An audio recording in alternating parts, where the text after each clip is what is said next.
Welcome friends. આજે આપણે start કરવાના છીએ ભારતીય અર્થવ્યવસ્થાનો પ્રથમ લેક્ચર. અને આ લેક્ચરની અંદર સૌથી પહેલા તો આપણે શું શું માહિતી લેવાના છીએ એની ડિસ્કશન કરી લઈશું. તો ઇન્ડિયન ઇકોનોમી એટલે કે ભારતીય અર્થવ્યવસ્થા એનો આ ફર્સ્ટ લેક્ચર છે. બરાબર.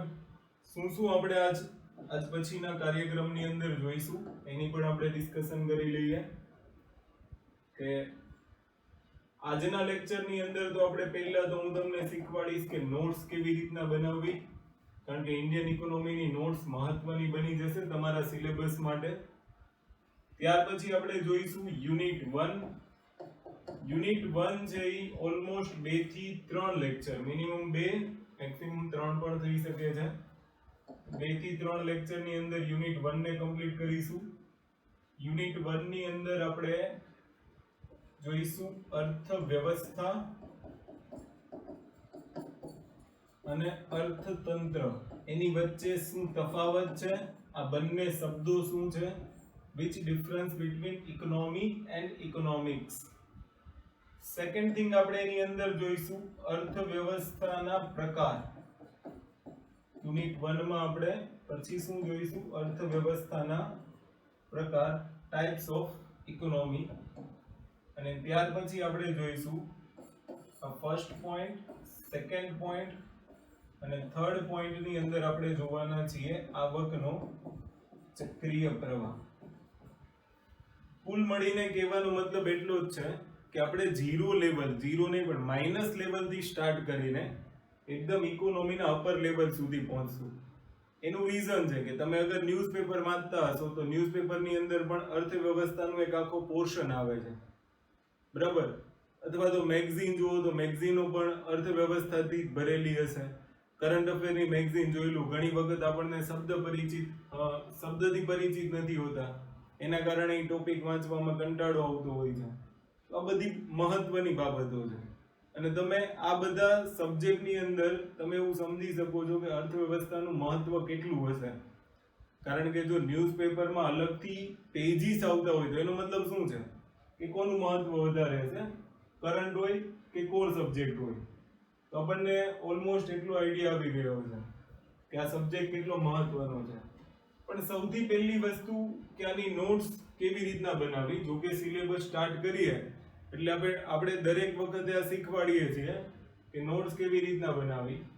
તો આ કોઈ અલગથી બાબત નથી, પણ how to make a notes. તો તમારે શું કરવાનું છે, A4 સાઇઝના વ્હાઇટ બ્લેન્ક પેજ લેવાના. એ બ્લેન્ક પેજની અડધી સાઈડ તમારે ફોલ્ડ કરવાની છે.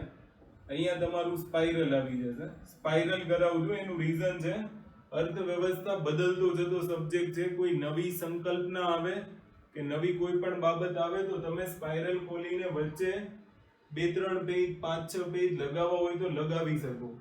કોઈ ટોપિક અગર તમને નવા જાણવા મળે છે તો એ પણ લગાવી શકો. વારંવાર આવા કોર્સ કરવાની તમારે જરૂર નહીં પડે, કારણ કે પછી તમે એક સક્ષમ થઈ ગયા હશો આટલું શીખ્યા પછી, બરાબર? તો એટલા માટે. બીજું, અહીંયા તમારી સમરી તમે લખી શકો છો, અથવા તો જો આટલામાં જ કોઈ ન્યૂ ટોપિક આવી જતો હોય, સમજી લો કે રેપો રેટ લખવો છો, અહીંયા રિવર્સ રેપો રેટ લખવો છો, પરીક્ષા આપવા જાવ એની પહેલા અહીંયા નોટ ડાઉન કરી લેવાનું, બરાબર? કે ભાઈ કરંટમાં રેટ શું છે, કારણ કે પ્રિલિમ્સ ફેક્ટ થઈ જશે. આપણે અહીંયા ડિસ્કશન એવી કોઈ નહીં કરીએ ફેક્ટ વિશે, કારણ કે એ બધી બદલતી જતી બાબતો છે, એને તમારે જાતે જોવી જ પડશે. એ હું તમને શીખવાડી દઈશ ક્યાંથી જોવાની, શું કરવાનું, એ બધું. પણ નોટ્સ આવી રીતના બનવી જોઈએ. અહીંયા તમારું લખાણ લખો, જે કંઈ પણ અત્યારે ક્લાસમાં ચાલશે એ તમામ બાબતોને તમે અહીંયા નોટ ડાઉન કરતા જાઓ. બીજું, વિડિયો લેક્ચર છે સંપૂર્ણ, એટલે તમને અહીંયા એક બેનિફિટ એ પણ રહેશે કે તમે એને પોઝ પણ કરી શકો છો અને વારંવાર એકને એક બાબતને તમે રિપીટ સાંભળી પણ શકો છો. અને આનાથી ફાયદો શું થશે કે આનાથી તમને યાદ પણ ઝડપથી રહી જશે. ઓકે, તો સૌથી પહેલા અહીંયા પહેલા ટોપિક ઉપર આપણે જઈશું. તો પહેલો ટોપિક છે અર્થવ્યવસ્થા એટલે કે ઇકોનોમી અને અર્થશાસ્ત્ર એટલે કે ઇકોનોમિક્સ. આ બંને વચ્ચેનો તફાવત શું છે? ઇકોનોમિક્સ.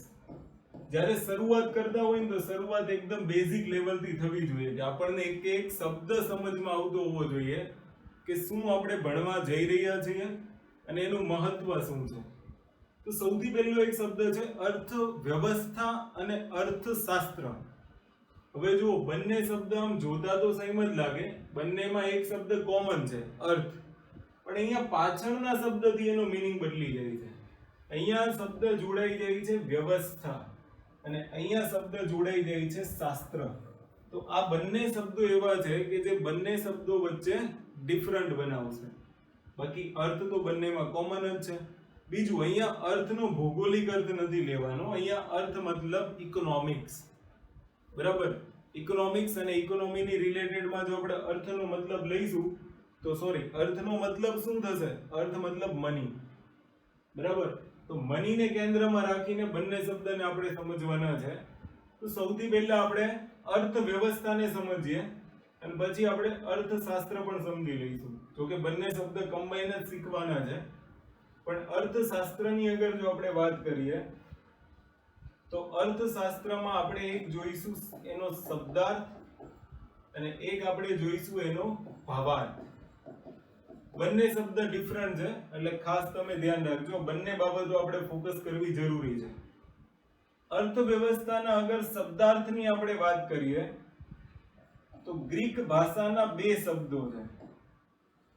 ગ્રીક ભાષાના બે શબ્દો છે અને એ બે શબ્દો કયા કયા છે? તો એક છે ઓઇકોસ. એક શબ્દ કયો છે? ઓઇકોસ.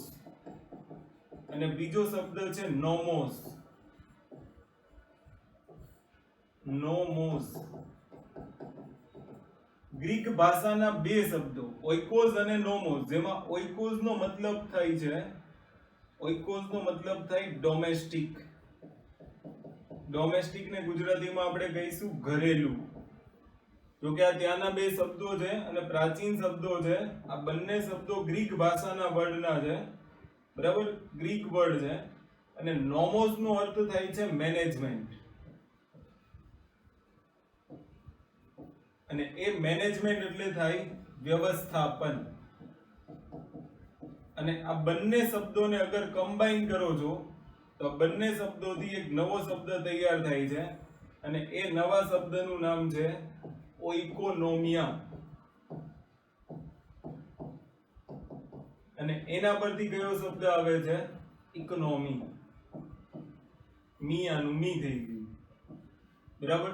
તો ઓઇકોનોમિયા, તો અહીંયા એમાં એ મિયા એનું શું થઈ જશે? મી. બસ. ઓઇકોનું ઇકોનોમી થઈ ગયું.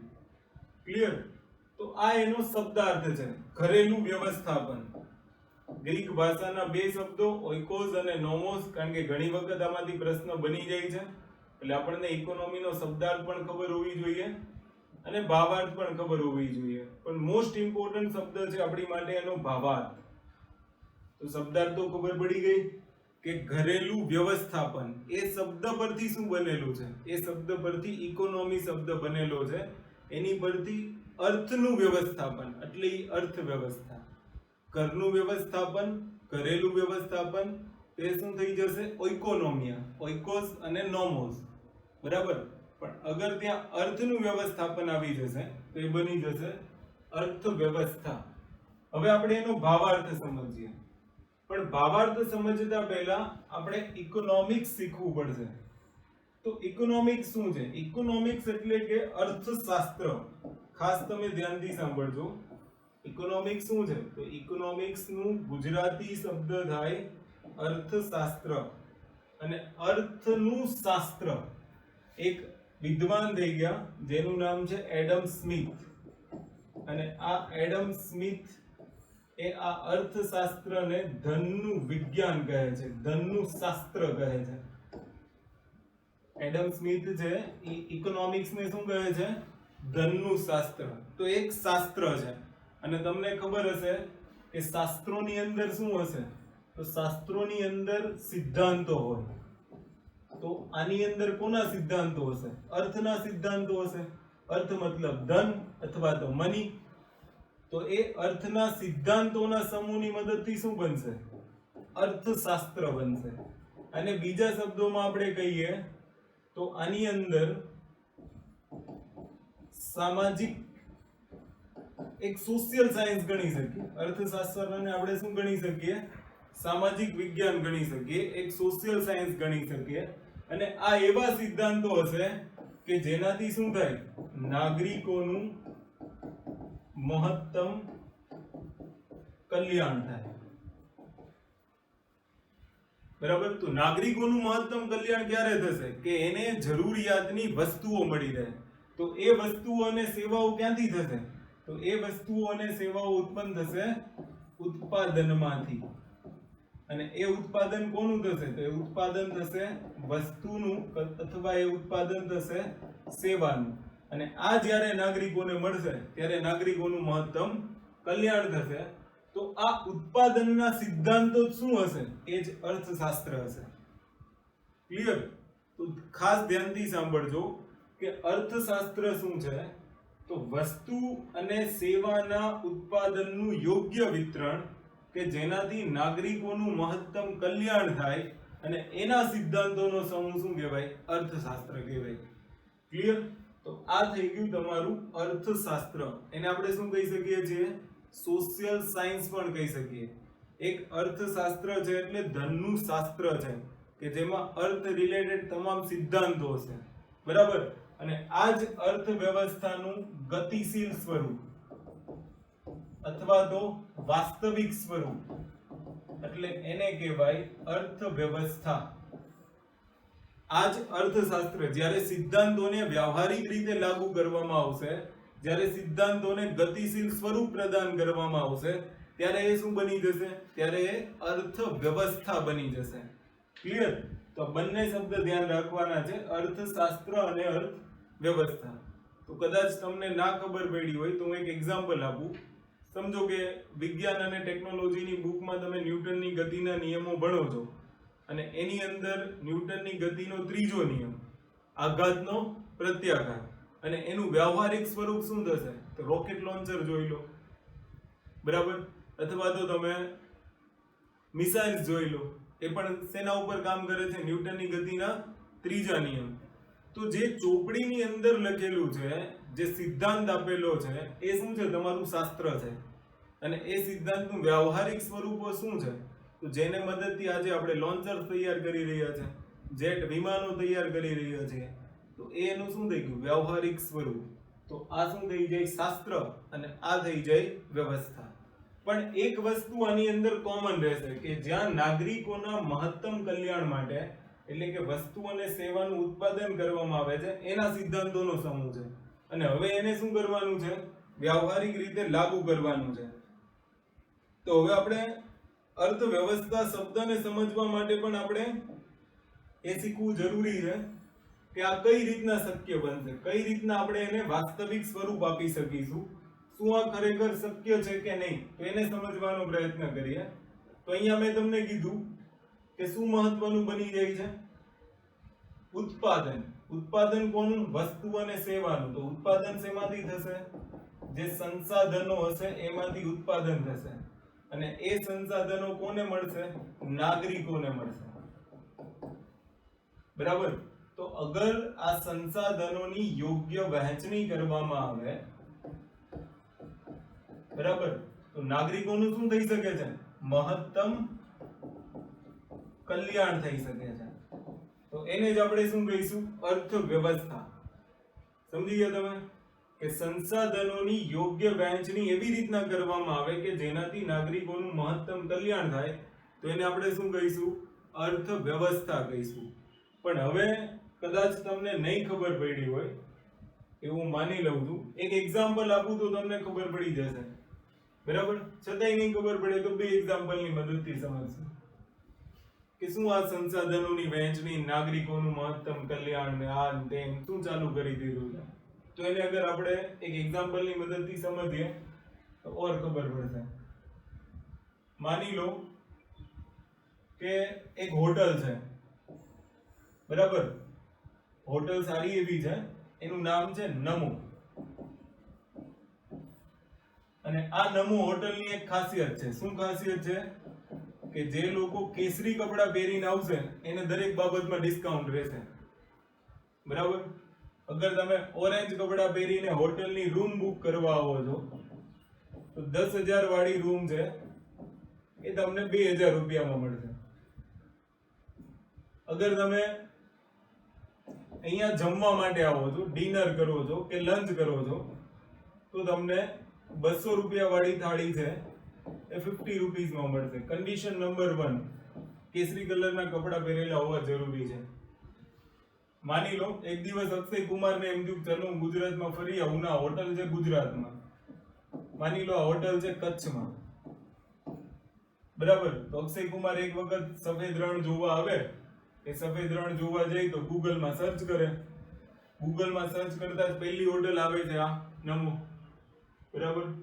નીચે જોવે કન્ડિશન એપ્લાય છે, કન્ડિશનમાં છે એમાં એક લખ્યું હોય કેસરી કલરના કપડા પહેરીને આવશો તો આટલું ડિસ્કાઉન્ટ મળશે. અક્ષય છે પહોંચી જાય કેસરી કલરના કપડા પહેરીને હોટલ ઉપર. સૌથી પહેલા એ રિસેપ્શનિસ્ટ પાસે જાય. રિસેપ્શનિસ્ટને કહેશે કે ચલો આજે ઓરેન્જ કપડા પહેર્યા છે, શું ડિસ્કાઉન્ટ આપશે? 2,000 રૂપિયામાં સાહેબ રૂમ આપશું. ઓકે સાહેબ કે પહેલા રૂમ બતાવો પછી નક્કી કરીએ.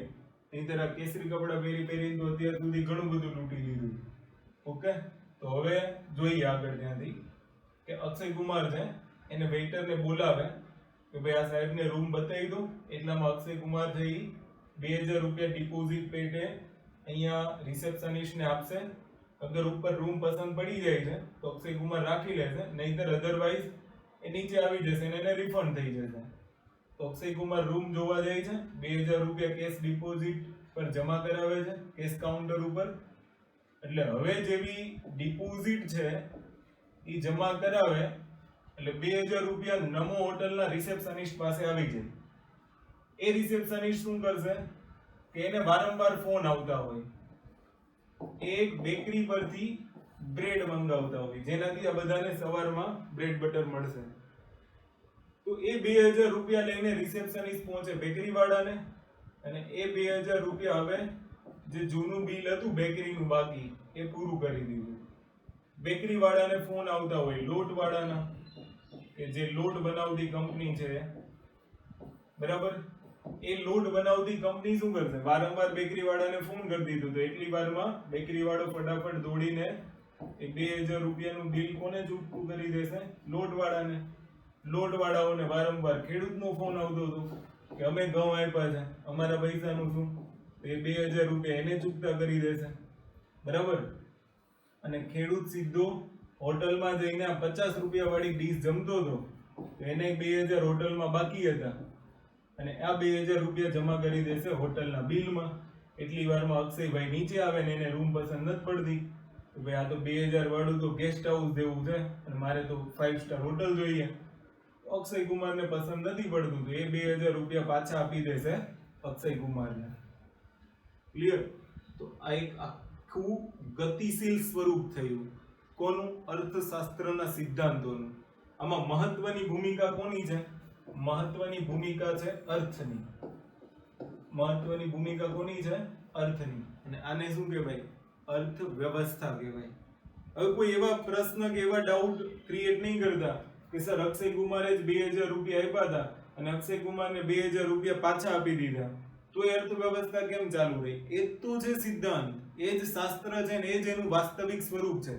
તમે જોયું ને એને ડિપોઝિટ કર્યા હતા, રૂમ જોઈને નીચે આવે છે ત્યાં સુધીમાં તો અર્થ કેટલા પાસે જઈને આવતું રહે છે, મની કેટલા પાસે રોટેટ થઈને આવતી રહી છે. તો આ જ અર્થશાસ્ત્ર છે અને એનું એક વાસ્તવિક સ્વરૂપ શું છે? અર્થવ્યવસ્થા છે. ઓકે, અડધાને આમાં કન્ફ્યુઝન થતું હશે. એક એક્ઝામ્પલ બીજું જોઈ લઈએ.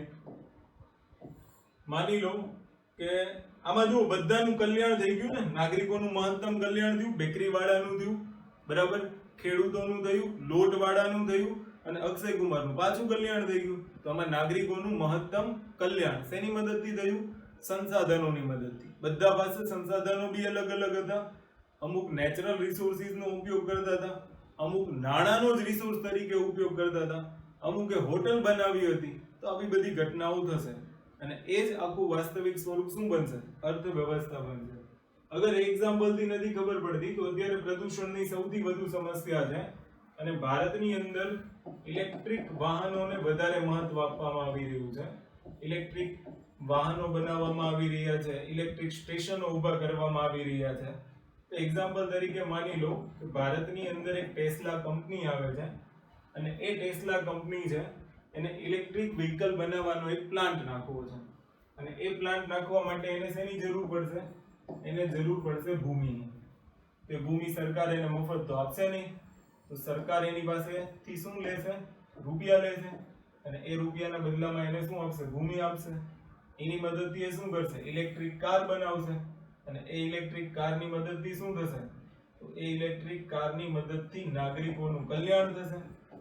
બરાબર? કલ્યાણ કઈ રીતના થશે? તો કે એની જે પરિવહનની જે કેપેસિટી છે એ વધી જશે, પ્રદૂષણ ઘટી જશે. બરાબર?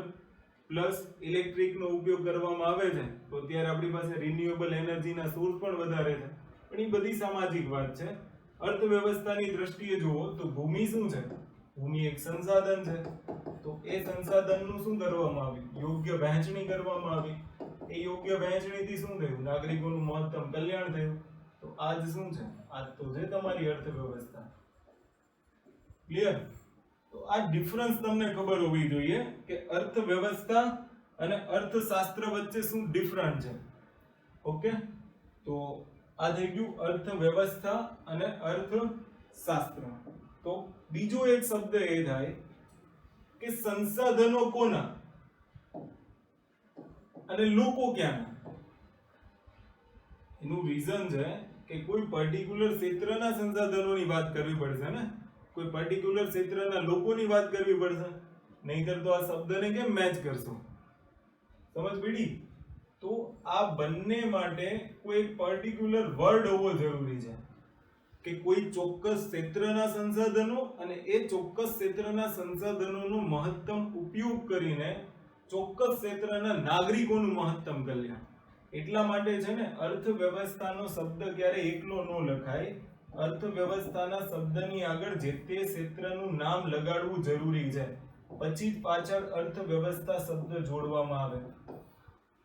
કારણ કે આપણે વાત તો કરી લીધી કે અર્થવ્યવસ્થા એટલે શું? તો કે અર્થવ્યવસ્થા એટલે સંસાધનોની યોગ્ય વહેંચણી અને નાગરિકોનું મહત્તમ કલ્યાણ. પણ પહેલો પ્રશ્ન એ પણ થાય કે ક્યાંના સંસાધનો, ક્યાંના લોકો? તો એ સવાલનો જવાબ શું હોઈ શકે છે? એ સવાલનો જવાબ એકમાત્ર હોઈ શકે છે રીજન, ક્ષેત્ર. કે કયું ક્ષેત્ર અને એ ક્ષેત્રના કેટલા સંસાધનો અને એની કેવી રીતના વહેંચણી. બરાબર? તો એટલા માટે અર્થવ્યવસ્થા શબ્દ અધૂરો બની જાય અને એ શબ્દ પૂરો શેનાથી થશે? એ રીજનનું તમારે નામ લખવું પડશે. એ રીજનનું નામ એટલે શું? તો કે એ ક્ષેત્ર તમારું ગુજરાત પણ હોઈ શકે છે, એ ક્ષેત્ર તમારું ભારત પણ હોઈ શકે છે. તો આની ઉપર વિશ્વનું કોઈ પણ ક્ષેત્ર લખી શકો છો. તો એટલા માટે શું બોલાય? ગુજરાતની અર્થવ્યવસ્થા. શું બોલાય?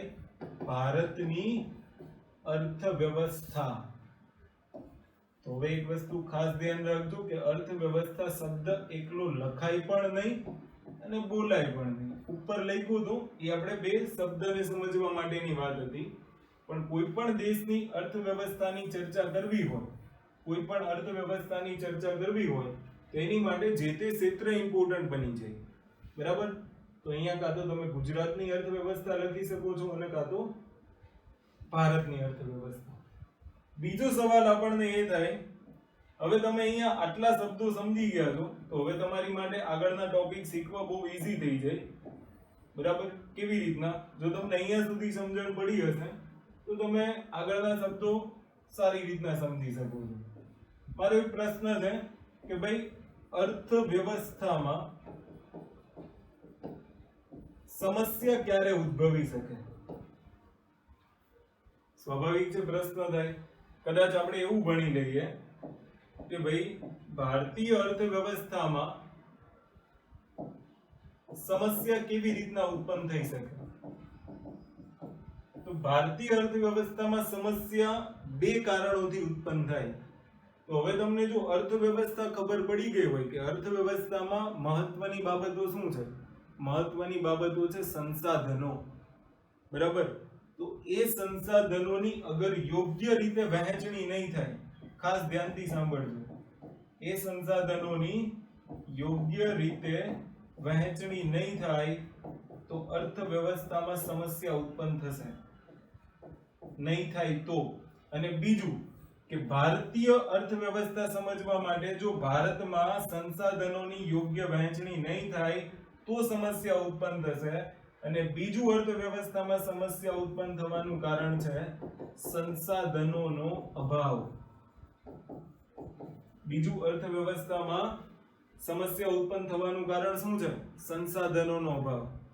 તો તમે અહીંયા જોઈ શકતા હશો કે સંસાધનોની અગર યોગ્ય રીતે વહેંચણી કરવામાં આવશે તો નાગરિકોનું મહત્તમ કલ્યાણ થશે.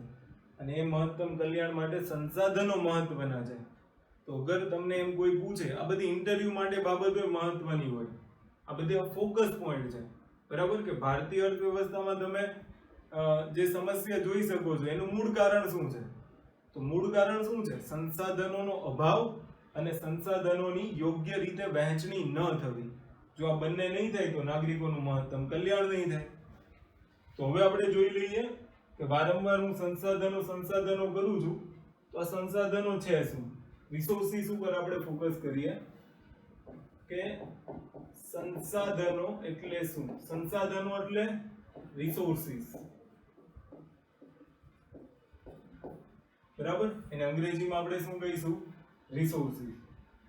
તો જ્યારે આપણે અર્થવ્યવસ્થાની વાત કરતા હોય, અથવા તો હવે આપણે પર્ટિક્યુલરલી ભારતીય અર્થવ્યવસ્થા પર આવી જઈશું, તો ભારતીય અર્થવ્યવસ્થા કાં તો અર્થવ્યવસ્થાની વાત આપણે કરતા હોઈએ તો એની અંદર કોઈ પણ દેશની અર્થવ્યવસ્થા હોય એનું મહત્વનું ફેક્ટર હોય છે ઉત્પાદન. મહત્વની બાબત શું હોય છે? ઉત્પાદન. અને એ ઉત્પાદનના આધારે આપણે જોવાનું છે ફેક્ટર્સ ઓફ પ્રોડક્શનના આધારે આપણે જોવાનું છે સંસાધનોના અલગ અલગ પ્રકાર.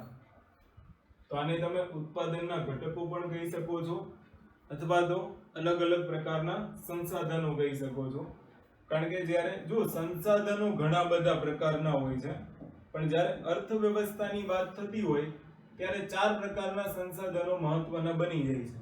અને 4 પ્રકારના સંસાધનો કોને રિલેટેડ છે? તો એ રિલેટેડ છે પ્રોડક્શનને.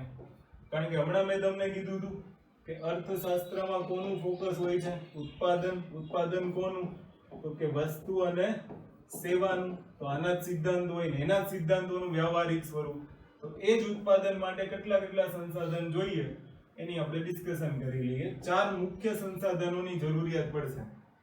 એ 4 મુખ્ય સંસાધનો કયા કયા છે? તો કે એક છે ભૂમિ, બીજું છે શ્રમ, અથવા તો બીજા નંબર ઉપર આપણે લઈ લઈએ મૂડી, ત્રીજા નંબર ઉપર લઈ લઈએ શ્રમ, અને ચોથા નંબર ઉપર લઈ લઈએ ઉદ્યમશીલતા અથવા સાહસિકતા. બરાબર. ભૂમિ, મૂડી, શ્રમ ને ઉદ્યમશીલતા. લેન્ડ, કેપિટલ, લેબર અને એન્ટરપ્રેન્યોરશિપ. સૌથી મહત્વનું અગર કોઈ મારા મત મુજબ હોય તો એ છે ઉદ્યમશીલતા, તમારી સાહસિકતા. કોઈ પણ ઉત્પાદન માટે અથવા તો તમારા પ્રોફિટ માટે ઉદ્યમશીલતા હોવી જરૂરી છે. અને ગુજરાતીઓમાં ભરીને આવી છે. એટલા માટે પણ આ સબ્જેક્ટ આપણી માટે મહત્વનો બની જાય. આનાથી તમને કોઈ લોસ નહીં જાય. અગર તમે આમાં અસફળ રહો છો બાય ચાન્સ, કોઈ ચાન્સ રહેશે નહીં, બરાબર. કારણ કે તમારી મહેનત મને ખબર જ છે, તમે બધા કેટલી મહેનત કરો છો. પણ અગર આમાં આપણે સક્સેસ થઈ જઈએ છીએ અને અગર આપણને ક્યાંક તકલીફો ઊભી થાય છે કોઈ પણ પ્રકારની અને રહી જાય તો પણ આ સબ્જેક્ટ બહુ મહત્વનો છે, બરાબર. કે કઈ રીતના આ તમને જીવનમાં કામ આવી શકે. આપણે એની શરૂઆત કરીએ. તો 4 સંસાધનો મહત્વના બની જાય: ભૂમિ, મૂડી, શ્રમ અને ઉદ્યમશીલતા. ભૂમિની અગર વાત કરીએ તો ભૂમિમાં કોઈ પર્ટિક્યુલર સંસાધન નથી કે ઘણા બધા લોકો આને ભૂમિને ખાલી જમીન સાથે, જે પૃથ્વીની ઉપરનું સ્તર છે એની સાથે જ જોડે છે કે પૃથ્વીની ઉપર આપણે જેની ઉપર રહીએ છીએ એ ભૂમિ છે. તો એ વ્યાખ્યા ખોટી નથી એની. જીઓગ્રાફિકલ રીતે જુઓ તો એ જ ભૂમિ છે, પણ અર્થવ્યવસ્થાની રીતે જુઓ તો ભૂમિનો અર્થ બહુ વાસ્ટ થઈ જાય. એ દરેક પ્રાકૃતિક સંસાધનો કે જે ઉત્પાદન માટે ભૂમિકા ભજવતા હોય એ ભૂમિ ગણાશે. બરાબર, જે બેઝ પૂરો પાડતા હોય. દાખલા તરીકે સૌર ઉર્જામાંથી વિદ્યુત ઉર્જા, તો સૌર ઉર્જા શું છે? ભૂમિ છે. પવન ઉર્જામાંથી વિદ્યુત ઉર્જા, તો પવન ઉર્જા શું છે? ભૂમિ છે. સમજી ગયા? તો ભૂમિની કોઈ પર્ટિક્યુલર વ્યાખ્યા નથી. અર્થવ્યવસ્થામાં ભૂમિને આપણે મલ્ટી ડાયમેન્શનલી જોવાનું હોય કે ભૂમિનું બહુ વાસ્ટ અર્થ થાય.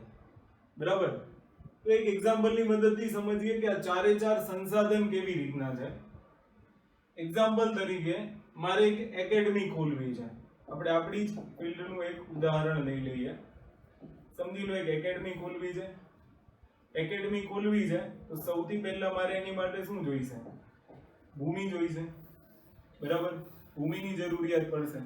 અને એ ભૂમિ માટે હું શું કરીશ કે શરૂઆતમાં જ્યારે મારે એકેડમી ખોલવી છે, હું સીધી તો કંઈ ખરીદી લઈશ નહીં, કારણ કે એટલા બધા તો પૈસા પણ નહીં હોય તો જ એકેડમી ખોલવાનો વારો આવે. બરાબર, કારણ કે આપણે તો ધીરુભાઈ અંબાણી તો છીએ નહીં. તો શું કરીશ? હું કોઈ જગ્યા છે એને રેન્ટ પર લઈ લઈશ. બરાબર, તો માની લો કે મેં એક જગ્યા રેન્ટ ઉપર લઈ લીધી. હવે શું કરીશ? તો કે હવે એમને એમ તો કઈ કોઈ છોકરાઓ નીચે તો બેસશે નહીં, તો એની માટે મારે શું કરવું પડશે? રોકાણ કરવું પડશે. રોકાણમાં મારે મૂડી લગાવવી પડશે. એ મૂડી બે પ્રકારની હોઈ શકે છે. એ મની સ્વરૂપે પણ હોઈ શકે છે, કાં તો આ બંનેનું કોમ્બિનેશન હોઈ શકે છે. Money plus technology. સમજી લો કે જે ડિસ્પ્લે ઉપર હું તમને ભણાવું છું એ મેં ક્લાસમાં લગાવી છે. મારો નવો ક્લાસ ઓપન થાય છે, એની અંદર મારે આ લગાવવું જરૂરી છે, કારણ કે આજકાલ છોકરાઓને વ્હાઇટ બોર્ડની સિસ્ટમ બંધ કરાવી દીધી. એને જોવું પણ નથી ગમતું. એને અગર એ જોવામાં આવે છે તો એને એમ લાગે છે કે આ કઈ સિસ્ટમથી ચાલુ કર્યું, દેવાનંદ વખતનું. તો એવું નથી કરવું. મારે ક્લાસ ચલાવવો છે, સારી બાબત બનાવવી છે. અને તો મેં ટેકનોલોજી લગાવી. ટેકનોલોજી લગાવવા માટે મારે મનીનું ઇન્વેસ્ટમેન્ટ થશે. બરાબર, પણ એટલા બધા મારી પાસે પૈસા છે નહીં. તો હું ગયો બેંક પાસે, અને બેંક પાસે જઈને મેં શું લીધું? લોન લીધી. અને એ લોનના બદલામાં એને શું ચૂકવીશ? ઇન્ટરેસ્ટ ચૂકવીશ. અને ઇન્ટરેસ્ટ મને ક્યાંથી મળશે? તમારા બધાની ફીમાંથી મળશે. ઓકે, તો બીજું સંસાધન. હવે ખબર પડી કે જેવું ક્લાસ શરૂ કર્યું, એકને એક સર ભણાવે છે તો લોકોને એ પણ નથી ગમતું. ભલે ગમે એટલું નોલેજ હોય એક સરમાં, એને એક એવી ઈચ્છા છે કે ભાઈ બીજા બધા શિક્ષકો આવે. બીજા બધા શિક્ષકો તો આવે, પણ એની પાસે 200-300 જણાની કન્ટેન્ટ રાઇટર ટીમ પણ હોવી જોઈએ. એટલી બધી તો કેપેસિટી નથી. પણ શ્રમ માટે માની લો કે મેં એક ટાઈપિસ્ટ રાખી લીધા છે. બરાબર, 2-3 આપણા કન્ટેન્ટ રાઇટર છે. બરાબર, એક ડિઝાઇનર છે. તો બધાને મારે શું ચૂકવવું પડશે? એ બધાને મારે શ્રમ ચૂકવવો પડશે. એ બધાને મારે એનો પગાર ચૂકવવો પડશે. ક્લિયર? અને આ બધા આ ત્રણે બાબતો માટે મારી અંદર શું હોવું જોઈએ? સાહસિકતા હોવી જોઈએ. જો હું રિસ્ક લઈશ તો જેટલો રિસ્ક હું વધારે લઈશ એટલો પ્રોફિટ મને વધારે થશે. તો એક નોર્મલ નિયમ છે. પણ આ ઉદ્યમશીલતાનો કોઈ નેગેટિવ અર્થ ના લે. નેગેટિવ અર્થ કેવી રીતના કે આને કેલ્ક્યુલેટ, આ ત્રણ બાબતોના કેલ્ક્યુલેશન વગર રિસ્ક લેવા નથી માંડવાનું. ઘણા બધાને એની કેપેસિટી ખબર ન હોય ને યુપીએસસી ની તૈયારી કરવા માંડે. પછી ધીમે ધીમે જીપીએસસી ઉપર આવે. પછી ધીમે ધીમે એમ કરતા કરતા વર્ગ 3, પછી એમ કરતા કરતા ડ્રાઈવર, કંડક્ટર, આના ફોર્મ ભરવા માંડે. કેમ? આવું શું કામ બને? કારણ કે એને પોતે પહેલા રિસ્ક કેલ્ક્યુલેટ કર્યું જ નથી. અને આપણી તો તમને ખબર હશે કે આ ફિલ્ડમાં જેટલા પણ લોકો છે એની એક લઘુતા ગ્રંથિ છે, એક ગેરમાન્ય બાબત છે. એ લોકો એવું વિચારે કે યુપીએસસી ની તૈયારી કરી લો એટલે નીચેનું બધું ઇઝીલી થઈ જાય. આવી રીતના જ વાલીઓને કન્વિન્સ કરવામાં આવતા હોય છે. પણ એમાં જરાય સત્યતા નથી. કારણ કે દરેકનો સિલેબસ અલગ છે, દરેકના પેપર કાઢવાવાળા અલગ છે, માઇન્ડસેટ બધાના અલગ અલગ હોય અને ક્યારેય મેચ થશે જ નહીં. એટલે જેટલું તમે રિસ્ક કેલ્ક્યુલેટ કરશો એટલો તમારો પ્રોફિટ વધી જશે. Higher risk higher profit. બરાબર. સેમ આપણી બાબતમાં એ જ હોય છે કે જેટલી વધારે ફી હશે એટલું બધું સારું શિક્ષણ હશે, અને જેટલી ઓછી ફી હશે એટલું શિક્ષણ એ પ્રમાણની ક્વોલિટી વાળું હશે. જો કે બધું ભણાવી દેવું એ કોઈ જંગ જીતવા જેવી વાત નથી, પણ એવું ભણાવવું કે જેમાંથી પરીક્ષામાં આવે, અને એ પરીક્ષામાં તો આવે, જીવનમાં પણ આવે અને નોલેજ પણ આવે. આ બાબત મહત્વની હોય છે. એ હોય છે સાહસિકતા, એને કહેવાય રિસ્ક. તો આ ત્રણ વસ્તુમાં અગર હું ખર્ચ કરું છું તો એ શું છે? મારો રિસ્ક છે. તો હવે તમે જુઓ કે ભૂમિમાંથી શું મળશે? રેન્ટ મળશે. મૂડીમાંથી શું મળશે? ઇન્ટરેસ્ટ મળશે. શ્રમમાંથી શું મળશે? પગાર મળશે. અને ઉદ્યમશીલતામાંથી પ્રોફિટ મળશે. ઓકે, તો અગર ભારતીય અર્થવ્યવસ્થામાં કંઈ પ્રોબ્લેમ ઉદ્ભવે છે તો આ સંસાધનોનો કાં તો અભાવ છે, અને કાં તો આ સંસાધનોની યોગ્ય રીતના વહેંચણી થઈ શકતી નથી. બરાબર. તો આની માટે સરકાર શું કરે છે? તો કે અગર ભૂમિની અંદર આપણે કૃષિ ક્ષેત્રને જોઈ લઈએ તો એ શું બનાવે છે? સોઇલ હેલ્થ કાર્ડ બનાવે છે કે જેનાથી ભૂમિની ગુણવત્તા સુધરે, તો સંસાધનની ગુણવત્તા સુધરશે, યોગ્ય વહેંચણી થશે, અર્થવ્યવસ્થાની સમસ્યા દૂર થશે. એ લેન્ડ રિફોર્મ કરશે, જમીન સુધાર કાર્યક્રમો ચલાવશે.